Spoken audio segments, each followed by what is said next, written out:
இந்த வீடியோவில் நம்ம ஏர்ன்டு வேல்யூ அனாலிசிஸ்க்கு ஒரு எக்ஸாம்பிள் சம் தான் பார்க்க போகிறோம். ஸோ ஃபஸ்ட்டு இதுதான் கொஷின். நம்ம கொஷினில் ஃபஸ்ட் என்ன கொடுத்துருக்காங்கன்னா ஒரு நம்ம ப்ராஜெக்டை அசைன் பண்ணியிருக்கோம். அந்த ப்ராஜெக்ட்கான நம்ம எடுத்துக்கிட்ட பட்ஜெட் எவ்வளோ அப்படின்னா 9 lakhs. ஓகேவா? ஸோ நெக்ஸ்ட் லைனில் என்ன கொடுத்துருக்காங்கன்னா அந்த ப்ராஜெக்டை நம்ம எப்போ கம்ப்ளீட் பண்ணணும்னா 9 monthக்குள்ளே கம்ப்ளீட் பண்ணணும். ஓகே, அதோட காஸ்ட்டு 9 lakhs 9 monthக்குள்ளே கம்ப்ளீட் பண்ணணும். இப்போ அந்த ப்ராஜெக்ட்டு 1 month ஆகிடுச்சு ஸ்டார்ட் ஆகி. அது எவ்வளோ கம்ப்ளீட் ஆகிருக்கு அப்படின்னா 10% வந்து கம்ப்ளீட் ஆகி 10% வந்து நம்ம ப்ராஜெக்டாக ஒர்க் பண்ணியிருக்கோம்ல, அதுக்கான எக்ஸ்பென்ஸ் அதுக்கான செலவு வந்து என்னென்னா 1 lakh. ஓகேவா? ஸோ 1 lakh நம்ம செலவு பண்ணியிருக்கோம். இப்போது நம்ம வந்து என்ன பண்ணியிருக்கோம், இந்த 1 monthல 10% தான் வந்து கம்ப்ளீட் பண்ணியிருக்கோம் அந்த ப்ராஜெக்டில். ஆனால் நம்ம பிளான் பண்ண கம்ப்ளீஷன் வந்து என்னென்னா 15%. ஓகேவா? 1 monthல 15 வந்து கம்ப்ளீட் பண்ணியிருக்கோம், ஆனால் 10 தான் பண்ணியிருக்கோம். ஓகே, ஸோ இதனால நம்ம என்ன டிட்டர்மைன் பண்ணணும்னா இந்த ப்ராஜெக்ட்டு ஆன் டைமில் இருக்கா அப்படின்னு, கரெக்டான டைமில் தான் நம்ம பண்ணியிருக்கோமா அப்படிங்கிறத பண்ணணும். அதே மாதிரி நம்ம பட்ஜெட்டில் வந்து இருக்கா, கரெக்டான பட்ஜெட்டில் தான் வந்து இருக்கா அப்படிங்கிறதையும் நம்ம வந்து டிட்டர்மைன் பண்ணணும். எதை யூஸ் பண்ணினா ஏர்ன்டு வேல்யூ EVA யூஸ் பண்ணி டிட்டர்மைன் பண்ணணும். அதுக்கப்புறம் வந்துட்டு அதை இன்டர்பிரட், அதை வந்து டீட்டெயில்டாக வந்து நம்ம எக்ஸ்பிளைன் பண்ணணும் கடைசியில் வந்து ஆன்சருக்கு. அவ்வளோதான். ஓகேவா? ஃபஸ்ட்டு நம்ம என்ன எடுத்துக்கலாம், நமக்கு என்னென்ன கிவன் கொடுத்துருக்காங்களோ அது எல்லாத்தையும் எடுத்து எழுதிக்கலாம். ஸோ ஃபஸ்ட்டு என்ன கொடுத்துருக்காங்க, நம்ம ப்ராஜெக்ட்டுக்கு நம்மளோட பட்ஜெட். ஓகே, ஸோ இதை நம்ம எப்படி எழுதுவோம் அப்படின்னா BAC, பட்ஜெட்டட் அட் காஸ்ட். ஓகேவா? ஸோ அதோட எவ்வளோ கொடுத்துருக்காங்க, அதுக்கு கிவன் 9 rupeesனால நம்ம ருபீஸ் சிம்பிள் போட்டிருக்கோம். ஓகேவா? அடுத்து வேறு என்ன கொடுத்துருக்காங்க, அதை வந்து 9 monthல கம்ப்ளீட் பண்ணணும். ஓகே, அடுத்து 10% வேறு என்ன, இது வந்து என்ன கொடுத்துருக்காங்க, அந்த ப்ராஜெக்டோட டோட்டல் எக்ஸ்பென்ஸ் நம்ம செலவு பண்ணது. ஸோ எவ்வளோ செலவு பண்ணியிருக்கோம் அப்படின்னா அது வந்து ஆக்சுவல் காஸ்ட் ஏசின்னு சொல்லுவாங்க. எவ்வளோ செலவு பண்ணியிருக்கோம், ₹1 lakh. ஓகேவா? செலவு பண்ணியிருக்கோம். இதுதான் நமக்கு கொடுத்துருக்க கிவன். ஓகே, ஸோ இதை வச்சுட்டு நமக்கு என்ன கேட்டிருக்காங்கன்னா ஆன் டைமில் இருக்கா அப்படிங்கிறத கேட்டிருக்காங்க. ஓகேவா? ஆன் டைமில் இருக்கா, ஆன் பட்ஜெட்டில் இருக்கான்னு கேட்டிருக்காங்களா. ஸோ இதை தெரிஞ்சுக்கிறதுக்கு நம்ம என்ன பண்ணணும்னா நம்ம பிளான் பண்ண வேல்யூ என்ன, நமக்கு கிடச்சிருக்க ஏர்ன் பண்ண வேல்யூ என்ன அப்படிங்கிறத நம்ம கண்டுபிடிக்கணும். ஓகேவா? பிளான் பண்ண வேல்யூ அண்ட் ஏர்ன் பண்ண value. Okay, PV and EV வந்து கண்டுபிடிக்கணும். ஸோ ஃபஸ்ட்டு PV கண்டுபிடிச்சிடலாம், பிளான்டு வேல்யூ. ஸோ அதுக்கு ஃபார்முலா என்னென்னா நம்ம பிளான் பண்ண கம்ப்ளீஷன். ஓகே, ஏன்னா பிளான் வேல்யூ கண்டுபிடிக்கணும்னா நம்ம எவ்வளோ பிளான் பண்ணியிருக்கோம், தென் பட்ஜெட்டட் அட் காஸ்ட். ஓகேவா? பிளான் எவ்வளோ நம்ம பண்ணியிருந்தோம், எங்கே இருந்துச்சு, பிளான்டு கம்ப்ளீஷன் வந்து என்ன 15%. ஸோ 15% into BAC வந்துட்டு எவ்வளோ, ₹9 lakh. ஓகேவா? ஸோ நெக்ஸ்ட்டு இது எப்படி எழுதுவோம், பர்சன்டேஜ்னா 15/100ன்னு எழுதுவோம். இது ₹9 lakh. ஓகே, 2 0 கேன்சல் ஆயிரும். அப்போ 15 into 9,000 வந்துட்டு எவ்வளோ வரும்னா ₹1,35,000. ஓகேவா? ஸோ இது வந்து நமக்கு பிளான்டு வேல்யூவில் வருது. அடுத்து ஏர்ன்டு வேல்யூ கண்டுபிடிக்கணும்.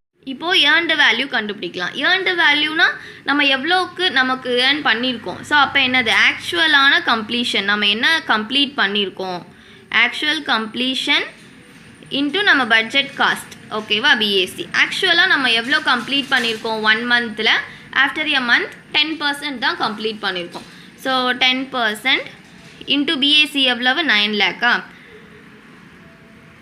9 lakh 10%னா 10/100 into 9 lakh. Okay, 2 0 cancel ஆயிரும். அப்போ எவ்வளோ வரும் டோட்டல், இங்கே 3 0 இருக்குது. அப்போ டோட்டலாக வந்துட்டு 4 zeros வருமா. ஓகே, அப்போ 90,000. ஓகேவா? பார்த்தோன்னா இதிலேருந்தே நமக்கு தெரிஞ்சிருச்சு நமக்கு பிளான் பண்ணி நமக்கு கிடைக்க வேண்டிய வேல்யூ 1,35,000. ஆனால் இங்கே நமக்கு எவ்வளோ தான் கிடச்சிருக்கு, நம்ம ஏர்ன் பண்ண நமக்கு கிடைச்ச வேல்யூ வந்து 90,000 தான். ஸோ இதிலேருந்தே வந்துட்டு நமக்கு ஓரளவு நம்ம கெஸ் பண்ணிட்டோம். ஆனால் நம்ம என்ன வச்சு கெஸ் பண்ணணும் அப்படின்னா நம்ம ஏர்ன்டு வேல்யூ வேரியன்ஸ் கண்டுபிடிச்சி அதுக்கப்புறம் தான் நம்ம வந்து டோட்டலாக சொல்ல முடியும். ஓகே, ஏர்ன்டு வேல்யூ வேரியன்ஸில் நம்ம என்ன கண்டுபிடிக்கணும்னா CPI கண்டுபிடிக்கணும், அதுக்கப்புறம் வந்துட்டு SPI வந்து கண்டுபிடிக்கணும். ஓகேவா? காஸ்ட் பெர்ஃபார்மன்ஸ் இண்டெக்ஸ், அதுக்கப்புறம் ஷெட்யூல் பெர்ஃபார்மன்ஸ் இண்டெக்ஸ், இது ரெண்டையும் வச்சு நம்ம கண்டுபிடிக்கணும்.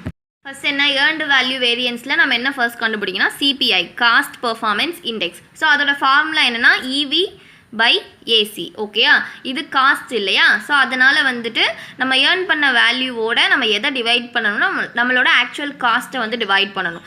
ஈவி வந்து நமக்கு எவ்வளோ கிடச்சிது? நமக்கு 90,000 பை ஏசி. ஆக்சுவலான காஸ்ட் எவ்வளோ? நமக்கு 1 lakh கொடுத்துருந்தாங்களா கொஷினில்? ஓகே, ஸோ இப்போ பார்த்தோம் அப்படின்னா 4 zeros-க்கு 4 0 கேன்சல் ஆயிரும். 9/10னா 0. ஓகே, நெக்ஸ்ட்டு நம்ம என்ன கண்டுபிடிக்கணும்னா எஸ்பிஐ கண்டுபிடிக்கணும், ஷெட்யூல் பெர்ஃபார்மன்ஸ் இண்டெக்ஸ். ஸோ அதுக்கு இபி பை பிவி. ஷெட்யூல்னா என்ன? ஒரு பிளான் பண்ணி பண்ணுறது. ஓகே, ஸோ அப்போ ஷெட்யூலுங்கிறப்போ பிவி வந்து பிளான்டு வேல்யூ வந்து வந்துடும். இவி நமக்கு எவ்வளோ கொடுத்தாங்க? 90,000 பை பிவி வந்துட்டு நமக்கு என்ன வேல்யூ வந்துச்சு? 1,35,000. இது வந்துட்டு இப்போ என்ன ஆகும்? இந்த 3 0க்கு இந்த 3 0 கேன்சல் ஆயிருமா? அப்போ 90/135 வரும். அப்போ 90/135னா 0.67. ஸோ இதை அப்ராக்சிமேட் பண்ணும்போது ஓகேவா? ஸோ இப்போ நமக்கு வந்து என்ன வேல்யூ வந்திருக்கு? சிபிஐக்கு வந்து 0.9 வந்திருக்கு, எஸ்பிஐக்கு வந்து 0.67 வந்திருக்கு. ஓகேவா? ஸோ இப்போது இதிலேருந்து நமக்கு கொஷின் என்ன கேட்டிருந்தாங்க? ஆன் டைமில் வந்துட்டு ப்ராசஸ் நடக்குதா, அதே மாதிரி வந்து ஆன் பட்ஜெட்டில் வந்துட்டு இருக்கா அப்படிங்கிறத கேட்டிருந்தாங்க.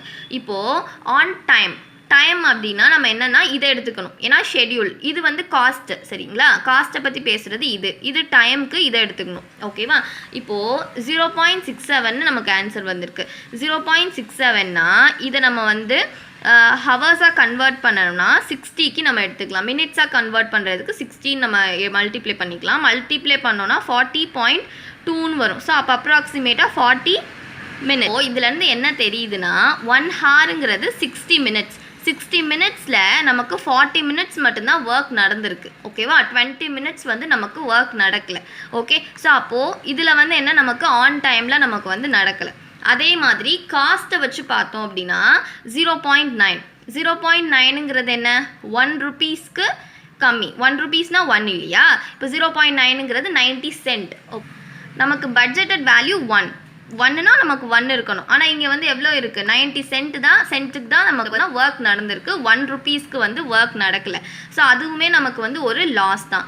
ஓகேவா? ஸோ இப்போ வந்து என்னது நமக்கு எப்பயுமே எப்படி இருக்கணும்னா இந்த சிபிஐ வேல்யூவும் எஸ்பிஐ வேல்யூ 1 இருக்கணும், இல்லைனா 1க்கு மேலே இருக்கணும். ஓகேவா? அப்போ தான் நம்ம ப்ராஜெக்ட் வந்துட்டு கரெக்டான ஒரு இதில் இருக்குதுன்னு அர்த்தம். இப்போ 1க்கு கம்மியாக இருந்துச்சு அப்படின்னா நம்ம ப்ராஜெக்ட் வந்துட்டு ரிஸ்கில் இருக்குதுன்னு அர்த்தம். ஓகேவா?